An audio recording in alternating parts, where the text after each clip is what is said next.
ओम शांति। ओम शांति। आज की तारीख है 22 मार्च 2022। साकार महावाक्य। बाबा कहते, मीठे बच्चे, अगर बाप से मिलन मनाना है, पावन बनना है, तो सच्चे सच्चे रूहानी आशिक बनो। अगर बाप से मिलन मनाना है, पावन बनना है, तो सच्चे सच्चे रूहानी आशिक बनो। एक बाप के सिवाय किसी को भी याद ना करो। एक बाप के सिवाय किसी को भी याद ना करो। बाबा कहते, मीठे बच्चे, अगर बाप से मिलन मनाना है, पावन बनना है, तो सच्चे सच्चे रूहानी आशिक बनो। एक बाप के सिवाय किसी को भी याद ना करो। सुना?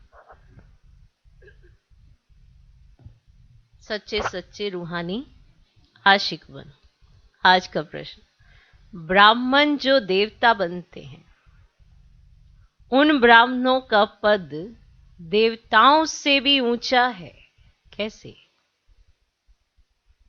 ब्राह्मण जो देवता बनते हैं, ऐसे तो बहुत अपने को ब्राह्मण कहलाते हैं ना। ब्राह्मण जो देवता बनते हैं, उन ब्राह्मणों का पद देवताओं से भी ऊंचा है, कैसे?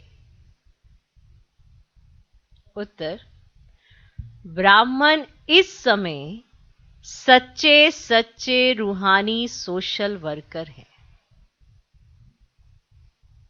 ब्राह्मण इस समय सच्चे सच्चे रूहानी सोशल वर्कर हैं। मनुष्यों की रूह को पवित्रता योग का इंजेक्शन लगाते हैं। मनुष्यों की रूह को पवित्रता योग का इंजेक्शन लगाते हैं। भारत के डूबे हुए बेड़े को श्रीमत पर पार लगाते हैं। भारत के डूबे हुए बेड़े को श्रीमत पर पार लगाते हैं।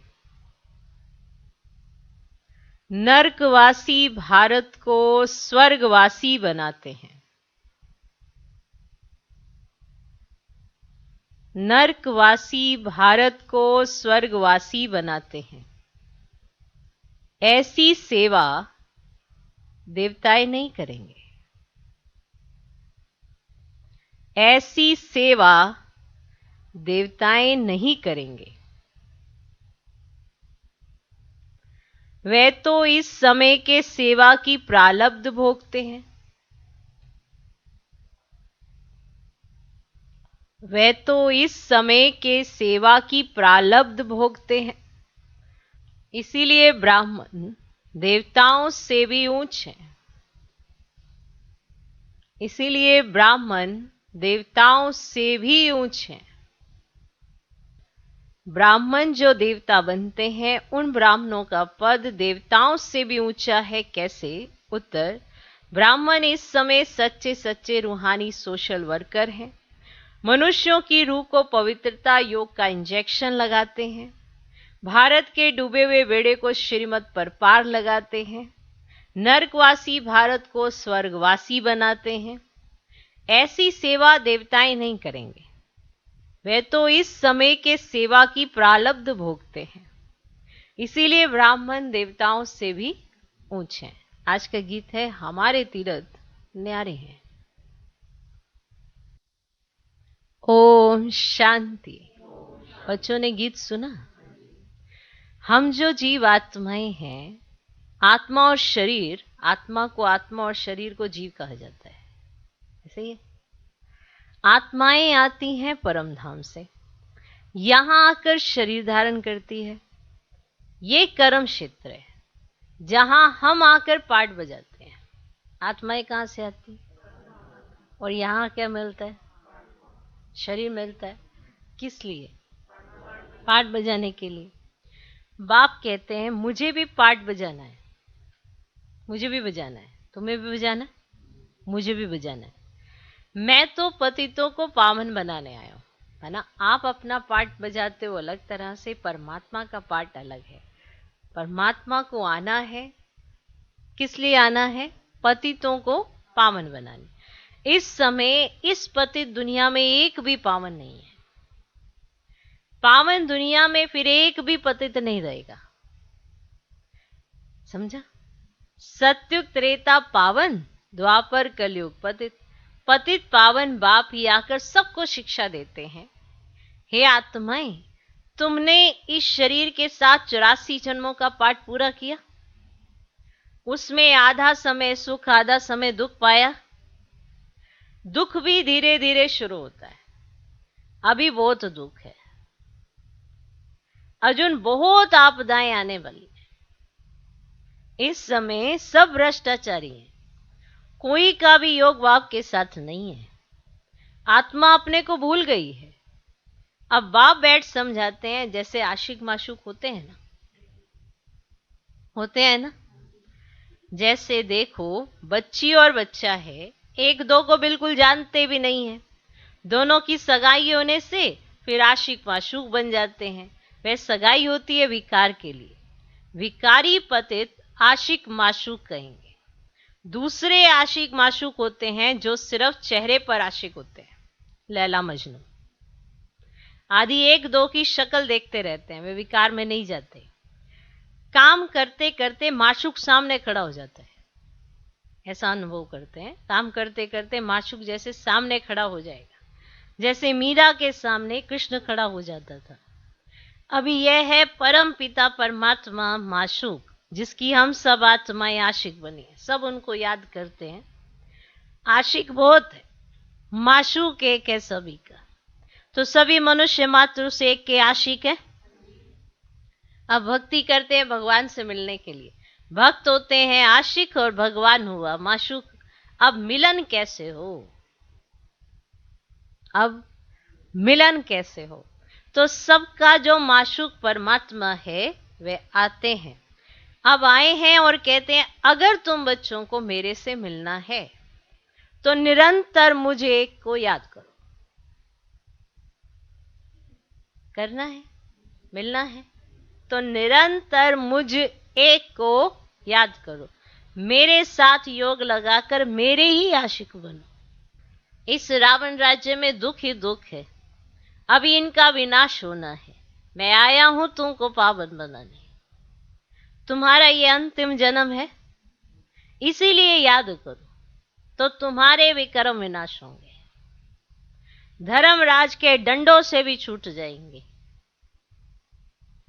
वह निराकार बाप कहते मेरे लाडले बच्चे, अभी कयामत का समय है, सिर पर पापों का बोझा है। अभी पुण्य आत्मा बनना है। योग से ही क्या होगा? विक्रम विनाश होंगे। विक्रम हुए हैं ना, पता है? हाँ, पता है। जिसको लगता है ना मेरे से बहुत विक्रम हुए हैं, वो निरंतर योग करता रहता है। उसको मालूम है कि मेरे सिर पर बोझा बहुत है। से जब बाबा के बनते हैं ना तो सारे भी कर्म तो दिखाई दे रहे होते हैं ना, तो याद की लगन भी बड़ी अच्छी होती है। क्योंकि मालूम है जो हमको अभी मिल रहा है और वो जो हम भी कर्म करके आए हैं उससे तो हमारा कोई मुंह भी न दिखे। और भगवान जिसने हमें अपना बना लिया और हमें युक्ति दी है क्या करने के लिए? विक्रम विनाश करने के लिए। विक्रम विनाश हुए नहीं है, इसीलिए तो आत्मा बोझिल बोझिल रहती है, द्वंद्व में रहती है, कोई ना कोई मूंज लगी रहती है। अगर विक्रम विनाश हो जाए आत्मा हल्की हो जाएगी, द्वंद्व नहीं होगा, ना ही बोझिल होगी ना ही मूंज होगी। ये विकर्मों के कारण ही होता है। इसीलिए हमें याद रहना चाहिए कि हमें याद से विक्रम विनाश करने हैं, नहीं तो डंडे खा के सजा खानी पड़ेगी। तो अभी पुण्य आत्मा बनना है। योग से ही विक्रम विनाश होंगे और पुण्य आत्मा बन जाएंगे। बाप कहते 63 जन्म तुम रावण राज्य में पाप आत्मा थे, अभी तुमको पाप आत्मा से पुण्य आत्मा बनाते हैं। ये जो रोज समझाया जाता है किस लिए, कि हम पुण्य आत्मा बने। देवताएं पुण्य आत्मा है, पाप आत्माएं ही पुण्य आत्माओं का पूजन करते हैं। अभी यह है अंतिम जन्म, मरना तो सबको है, तो क्यों ना वर्षा ले ले में, क्यों ना पुण्य आत्मा बने। सबसे बड़ा पाप है विकार में जाना। विकारी को पतित, निर्विकारी को पावन कहा जाता है। सन्यासी भी पतित थे, तब तो पावन होने के लिए घर बार छोड़ते हैं, फिर जब पावन बनते हैं तो सब उनको माथा झुकाते हैं। पहले जब पति थे तो कोई झुकते नहीं थे, यहां तो माथा आदि टेकने की बात ही नहीं। बाप बच्चों को श्रीमत देते हैं, अपने को आत्मा समझो। हम यहां आए हैं पाठ बजाने, फिर बाप के पास जाना है। अभी जिस्मानी तीर्थ यात्राएं सब बंद होनी है। तुमको वापस घर शांति धाम जाना है। जब यात्रा पर जाते हैं तो यात्रा के समय पवित्र रहते हैं, फिर घर में आकर पतित बनते हैं। अब वह हुई अल्पकाल के लिए जिस्मानी यात्रा। अभी तुमको रूहानी यात्रा सिखलाते हैं।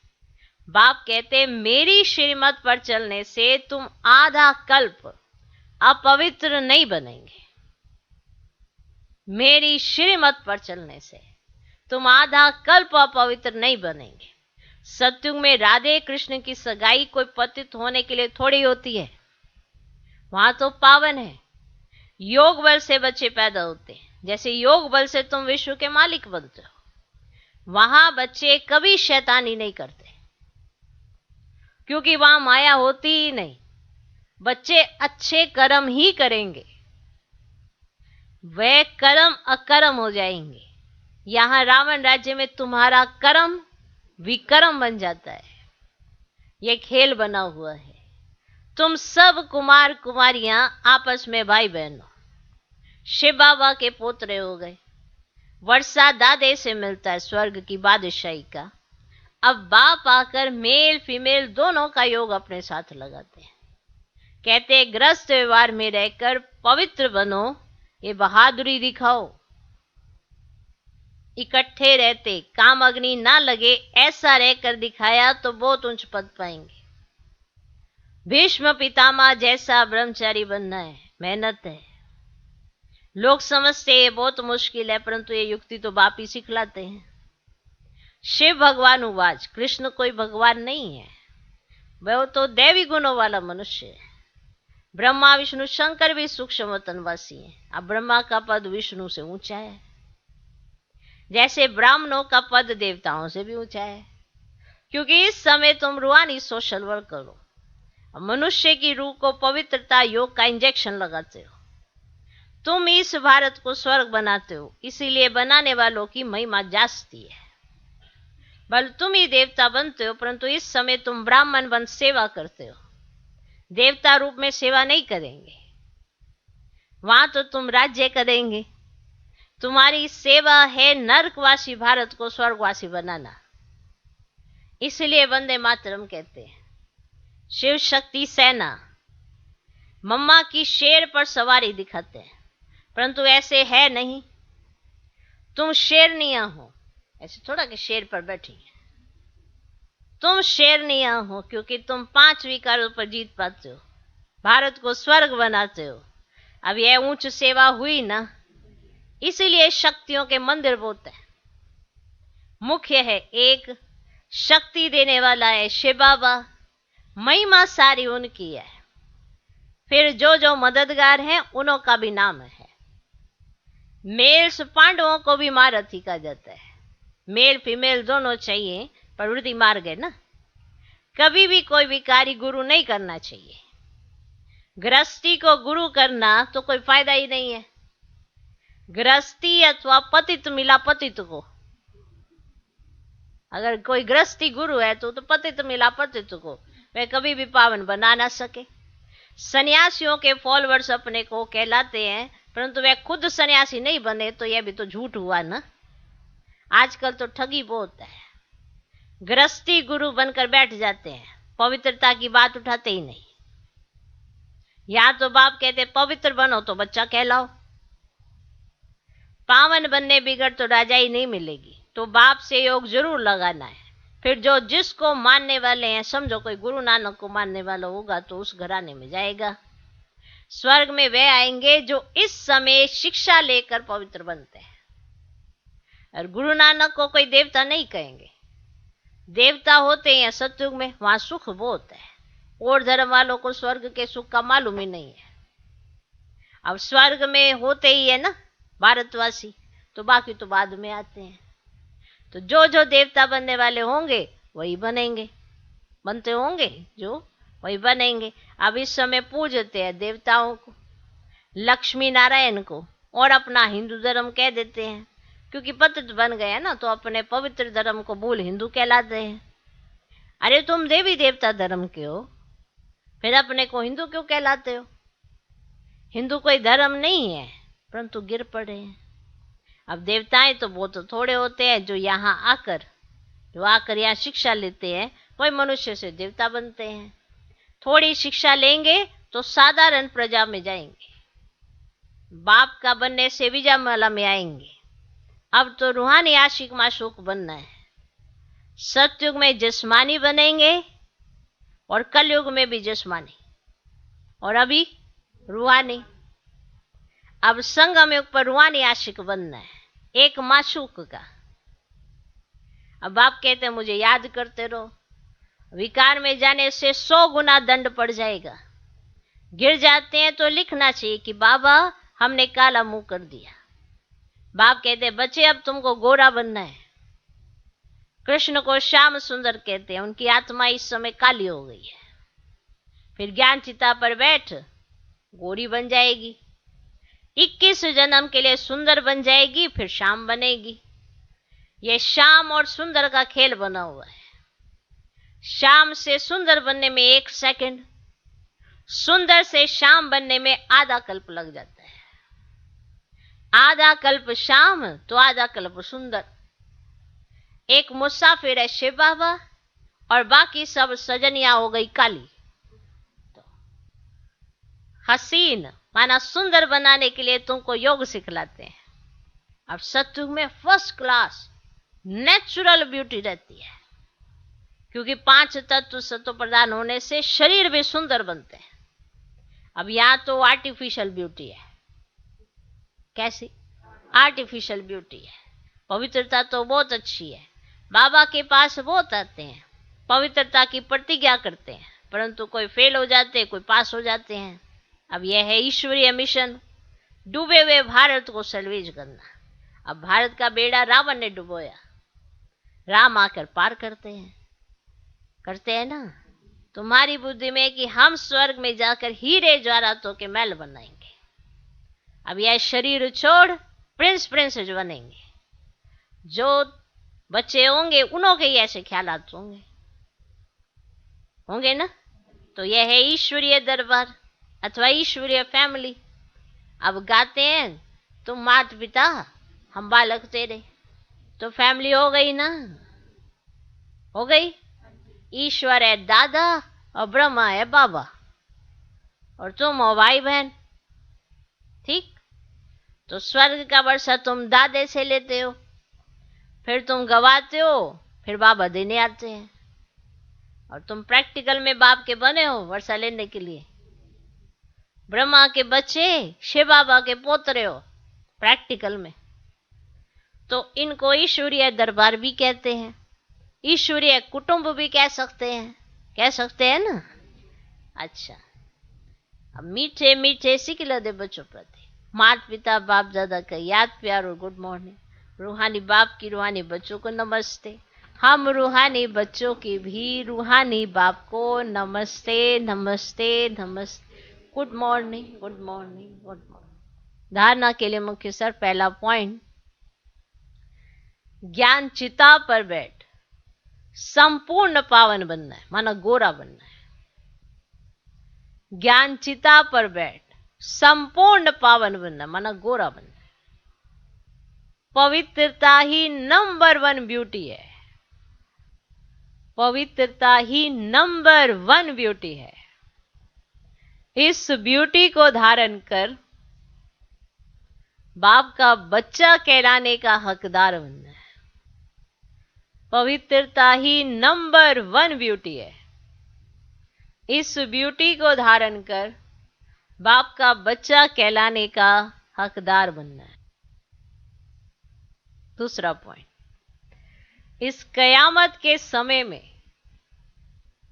सिर पर जो पापों का बोझा है, इस कयामत के समय में सिर पर जो पापों का बोझा है, उसे एक बाप की याद से उतारना है। इस कयामत के समय में सिर पर जो पापों का बोझा है, उसे एक बाप की याद से उतारना है। पुण्य आत्मा बनने के लिए श्रेष्ठ कर्म करना है। पुण्य आत्मा बनने के लिए श्रेष्ठ कर्म करना है। ओके, आज का वरदान, कंबाइंड स्वरूप की स्मृति द्वारा कंबाइंड सेवा करने वाले सफलता मूर्त भव। कंबाइंड स्वरूप की स्मृति द्वारा कंबाइंड सेवा करने वाले सफलता मूर्त भव।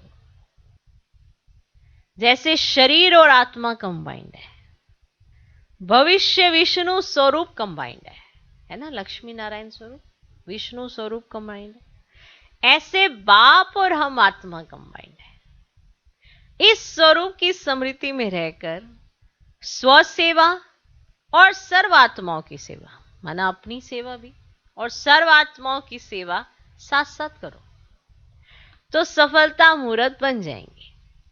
ऐसे कभी नहीं कहो कि सेवा में बहुत बिजी थे इसलिए स्व की स्थिति का चार्ट ढीला हो गया। कई बार कहते हैं ना कि बस अभी हम बड़े थक गए सेवाएं करते करते, तो अपना जो चार्ट चेक करना होता है वो नहीं करते हैं। धीरे धीरे चार्ट भी बोझिल होता जाता है। बोझ में है ना, तो सबसे पहले छूटता ही चार्ट है, और चार्ट छूटता है तो अटेंशन अपने ऊपर खत्म हो जाता है, और जब अपने पर अटेंशन खत्म हो जाता है तो फिर परिवर्तन कहाँ से आएगा? फिर तो जैसे थे वैसे होते चले जाते हैं। अगर चार्ट लिखते हैं, अपने ऊपर देखते हैं, नजर रखते हैं, तो कहीं ना कहीं खबरदारी रहती है, वो सोच चलती है कि अरे कल भी ये लिखना पड़ेगा, आज थोड़ा संभल के चले। क्योंकि जो दिन में बिताएंगे, अगर आप सच्चा सच्चा चार्ट लिखते हैं तो आप उसी सेकंड अटेंशन देंगे कि नहीं नहीं ये नहीं करना है, क्योंकि इसे चार्ट में लिखना पड़ेगा, तो अटेंशन जाता है। तो कोई ये सोचे कि मेरे पास बहुत सारी सेवाएं इसलिए मेरा स्व स्थिति का जो चार्ट है थोड़ा ढीला पड़ गया, तो बाबा कहते हैं ऐसी सेवा ही ना करो, ऐसे नहीं जाओ सेवा करने और लौटो तो कहो माया आ गई।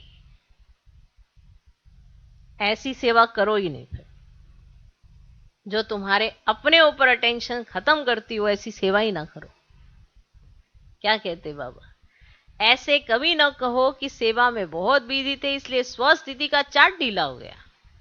ऐसे नहीं जाओ सेवा करने और लौटो तो कहो माया आ गई, मूड ऑफ हो गया, डिस्टर्ब हो गए। कहीं सेवा करते हैं ना तो मूड ऑफ हो जाता है उनका, डिस्टर्बेंस हो जाती है, क्योंकि स्थिति ठीक नहीं है। अब स्थिति ठीक नहीं है तो जब सेवा भी करेंगे तो परिस्थिति तो हर किसी भी कोने से आएगी, तो सेवा से भी आ जाती है। फिर उनका मूड ऑफ रहता है। वो कहते हैं सेवा करते हैं मूड ऑफ हो जाता है इसलिए हमें सेवा ही नहीं करनी। पर यहां अटेंशन नहीं दे रहे कि मेरी स्थिति ठीक नहीं है। अगर मेरी स्थिति ठीक हो तो हर बात मुझे लाइट लाइट करनी आती है, बड़ी भी बात को छोटा करना आता है। लेकिन अगर स्थिति ठीक नहीं तो छोटी बात को बड़ा कब बना दोगे पता ही नहीं पड़ेगा, और वो छोटी सी बात ही बड़ी हो जाएगी। क्यों? क्या हुआ है? स्थिति ठीक नहीं है। तो अगर अपने ऊपर नजर रखोगे तब जाके ठीक होगा। इसीलिए अगर आपका स्वस्थिति का चार्ट ढीला हो रहा है तो आप समझ जाओ कि आप कुछ गलत कर रहे हो जो नहीं करना चाहिए। तो ऐसे नहीं जाओ सेवा करने और लौटो तो कहो माया आ गई, मूड ऑफ हो गया, डिस्टर्ब हो गए। सेवा में वृद्धि का साधन ही है स्व और सर्व की सेवा कंबाइंड हो। खुद की भी सेवा होनी चाहिए, दूसरों की भी सेवा होनी चाहिए, वो कंबाइंड स्वरूप में होनी चाहिए। इसलिए खुद की भी चेकिंग करते रहना चाहिए, कहाँ कुछ गड़बड़ तो नहीं कर रहे। किसी और को बहाना बनाने के बजाय अपने आप को चेक करो। कोई भी परिस्थिति अगर आती है तो कोई और नहीं लेकर आता, वो हमारी स्थिति हिली हुई होती है तो वही परिस्थिति सामने आके खड़ी हो जाती है। तो इसीलिए सेवा में वृद्धि का साधन ही है स्व और सर्व की सेवा का कंबाइंड होना। ओके, आज का स्लोगन, हद के इच्छाओं की अविद्या होना ही महान संपत्तिवान बनना है। अगर आपको बहुत ज्यादा संपत्तिवान बनना है तो आपको हद की इच्छाएं, उसकी अविद्या होनी चाहिए, माना नॉलेज ही नहीं है। हद के इच्छाओं की अविद्या होना ही, कहते ये कैसे होता है कि अविद्या हो जाना, माना जैसे किसी चीज में किसी का इंटरेस्ट नहीं होता और दूसरे का उसी चीज में इंटरेस्ट होता है। अब उसको उस चीज के इंटरेस्ट की अविद्या है, नॉलेज नहीं है, उसका दिल नहीं करता वो चीज करने का, तो हो गई ना उसको अविद्या। और जिसका इंटरेस्ट है उस चीज में तो उसकी बुद्धि उसी में अटकी रहती है, उसको बहुत भले कुछ भी मिलता रहे पर उसकी बुद्धि उसी चीज में अटकी रहेगी। तो हमें हद की इच्छाओं की, माना हद की प्राप्तियों की इच्छा नहीं होनी चाहिए, अविद्या होनी चाहिए, तब हम सबसे ज्यादा महान संपत्तिवान बन सकते हैं। अगर हद की इच्छाएं रखोगे तो बेहद का कुछ नहीं मिलने वाला। तो हद की इच्छाओं की अविद्या होना ही महान संपत्तिवान बनना है। मातेश्वरी जी के अनमोल महावाक्य, निराकारी दुनिया और साकारी दुनिया का विस्तार। निराकारी दुनिया और साकारी दुनिया का विस्तार। स्वयं परमात्मा द्वारा हम जान चुके हैं कि एक है निराकारी दुनिया और दूसरी है साकारी दुनिया। अब निराकारी दुनिया को कहते हैं ब्रह्मांड, अर्थात अखंड ज्योति महातत्व, जो हम आत्माओं का और परमपिता परमात्मा का निवास स्थान है। उस निराकार दुनिया से ही परमात्मा हम आत्माओं को पाठ बजाने के लिए साकार सृष्टि में भेजते हैं। ऐसा ही है, जैसे ब्रह्मांड में आत्माओं का वृक्ष है वैसे साकार सृष्टि में आत्माओं का शरीर सहित वृक्ष है। ऐसे ही है, माना नीचे का झाड़ आपको दिखाई पड़ता है, ऊपर भी एक आत्माओं का झाड़ है, नीचे साकार सृष्टि में भी शरीर सहित झाड़ है। ये पता पड़ा है ना? जैसे जड़ झाड़ का मिसाल देते हैं, कैसे झाड़ की जड़ें नीचे रहती हैं, वैसे मनुष्य सृष्टि को भी उल्टा झाड़ कहते हैं, क्योंकि मनुष्य सृष्टि के झाड़ की जड़ें फिर ऊपर निराकारी दुनिया में है। वहां भी हर एक धर्म का सेक्शन अलग अलग है। कहां? अलग अलग है। उस दुनिया में कोई सूर्य चांद का प्रकाश नहीं है, बल्कि वो दुनिया तो स्वयं अखंड ज्योति तत्व है, जो बिल्कुल सूक्ष्म तत्वों से भी अति सूक्ष्म है। जो यहाँ के यानी रोशनी है उससे भी अति सूक्ष्म वहां के तत्व है, क्योंकि वो तो है ही अखंड ज्योति तत्व। जैसे साकार सृष्टि 5 तत्वों से बनी हुई है ना, सबको पता है। ये जो साकारी सृष्टि है ये 5 तत्वों से बनी है। वो 5 तत्व हैं आकाश, वायु, अग्नि, जल, पृथ्वी। ओके, इन 5 तत्वों से बनी है। अब उसमें भी जो पृथ्वी है वो स्थूल तत्व है, दिखाई देता है, ठीक, और उससे सूक्ष्म है जल। पृथ्वी फिर सूक्ष्म है उससे जल, फिर उससे भी सूक्ष्म तत्व है अग्नि, और फिर उनसे भी फिर सूक्ष्म है वायु, और फिर है आकाश तत्व। ठीक है ना। अब इन 5 तत्वों से भी अति सूक्ष्म है ये अखंड ज्योति महातत्व, जो इस स्थूल सृष्टि से उस पार निराकारी दुनिया है, जहां हम आत्माएं अंडे मिसल, माना ज्योति बिंदु रूप में अपने परम पिता परमात्मा के साथ रहते हैं। तो ब्रह्मांड से अलग है यह साकार सृष्टि। क्लियर? वो ब्रह्मांड है, यह साकार सृष्टि है। यहाँ 5 तत्व हैं, उन 5 तत्वों में भी सूक्ष्म है, फिर उन 5 तत्वों से भी जो अति सूक्ष्म है वो है ब्रह्मांड। ओके, और वहां है निराकारी दुनिया, यहाँ है साकारी दुनिया। अब इस साकारी दुनिया में साकार शरीर, इससे पाठ बजाते हो, और इसमें 5 तत्वों का शरीर मिलता है, इसका आधार मिलता है, जिसके आधार पर आत्मा पाठ प्ले करते हैं। ओके, तो वो निराकारी दुनिया या साकारी दुनिया।